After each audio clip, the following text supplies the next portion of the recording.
was my best friend since childhood.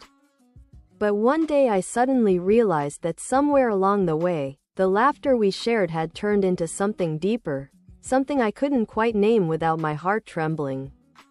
His name was Ethan. We grew up on the same quiet street in a small town where everyone knew everyone else. My mother always said the town looked as if it had been painted by someone who loved autumn. Maple trees lined the streets, and the air always smelled faintly of wood smoke and apple pie. Ethan lived 2 houses down, in a white house with a creaky porch and a dog named Max. From the moment we could walk, we were inseparable. We spent our summers catching fireflies and pretending the world was as small as our street. In winter, we built forts out of snow until our fingers turned blue, then ran inside to warm up with cocoa made by his mom. He was the kind of boy who never seemed afraid of anything. I was the shy one, the girl who hid behind books and too long hair, but with him I could be loud, silly, brave. He made me feel like the world wasn't something to be cautious of but something to explore.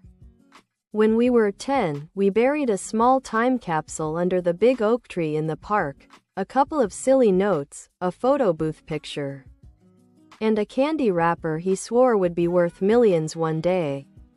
We promised we'd dig it up when we turned 18. At 13, he started playing guitar. I still remember the first time he played for me, sitting cross-legged on his porch, the evening light turning everything gold.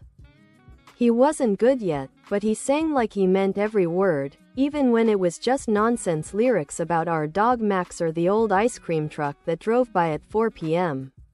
every day. At 15, things began to shift. He got taller, his voice deepened, and suddenly other girls started noticing him. They laughed a little too loudly when he talked, lingered a little too long after class. I told myself it didn't bother me, that we were different, that nothing could change what we had. But sometimes, when I saw him walking home with someone else, something ached quietly inside me. One afternoon, he came over to help me study for biology. We sat on the floor, surrounded by open notebooks, and he was teasing me about mixing up mitochondria and chloroplasts. I threw a pillow at him, he caught it, and suddenly, for a moment that felt like it lasted forever, we just looked at each other. I remember the sunlight falling across his face, the sound of my own heartbeat. It was the first time I realized how close he was, how his eyes were not just blue, but full of warmth. I laughed it off, of course.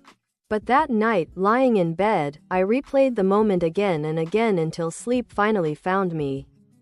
When high school ended, life started to pull us in different directions. I went to college 2 hours away. He stayed to help his dad with the family hardware store for a while before deciding to join a music program in another city. We promised to stay in touch, and we did, at first.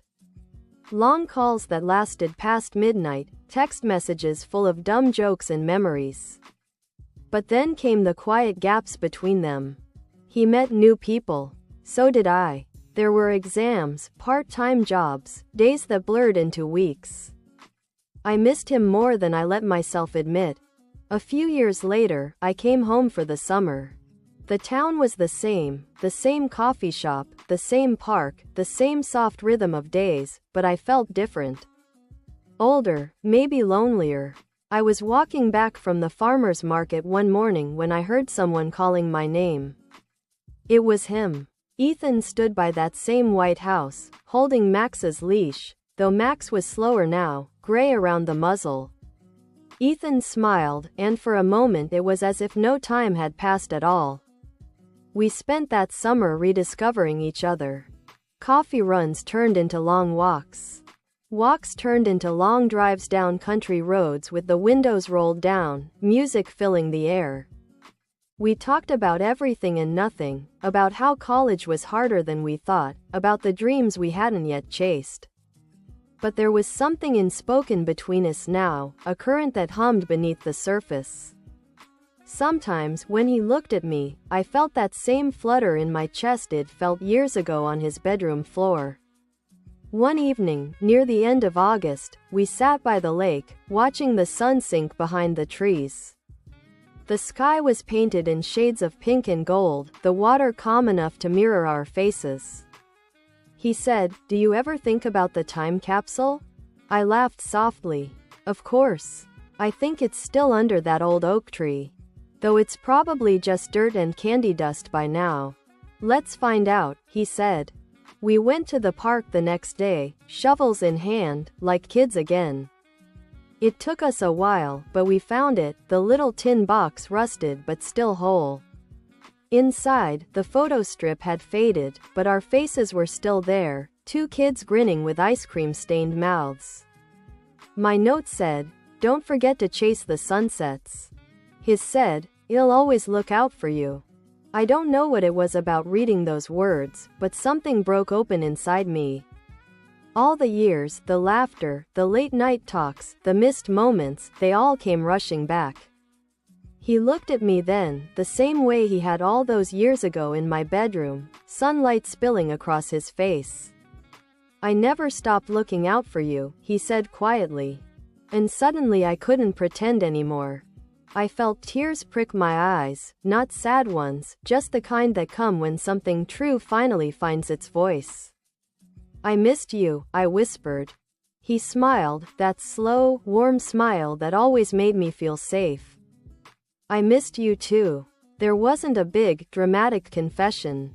No perfect background music. Just two old friends standing under the same oak tree, realizing that maybe they had never really stopped belonging to each other. He reached out, brushing a strand of hair from my face. The world felt still for a heartbeat. Then he leaned closer and pressed a soft kiss to my forehead. That was it. Simple, gentle, real. After that day, things didn't change overnight. We didn't rush into anything. We still spent our days the same way. Coffee, walks, quiet laughter, but everything felt a little different. The space between us was no longer full of things unsaid. By the time autumn rolled around, the town had turned gold again, just like when we were kids. We sat on his porch one evening, watching the leaves drift down the street. He had his guitar in his hands, strumming something soft. "Remember that first song you wrote?" I teased. "About the ice cream truck?" He laughed. "Yeah, I am still proud of that one. A true masterpiece." Then he looked up, eyes shining in the fading light.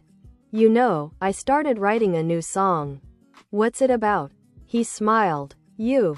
For a moment, I couldn't speak. The sky was streaked with orange, the air cool and full of that sweet autumn smell. I felt something warm bloom inside me, quiet but certain. I leaned my head against his shoulder. "Play it for me?" He nodded and began to play. The melody was simple, tender. And when he sang, his voice trembled just enough to make it real. It wasn't a love song in the way you might hear on the radio. No grand declarations, no perfect rhymes.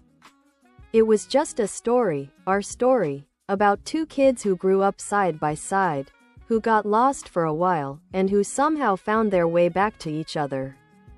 When the last note faded, the world felt still again. "Ethan," I said softly, "I think I've loved you for a very long time." He turned to me, eyes full of that same warmth he'd known all my life.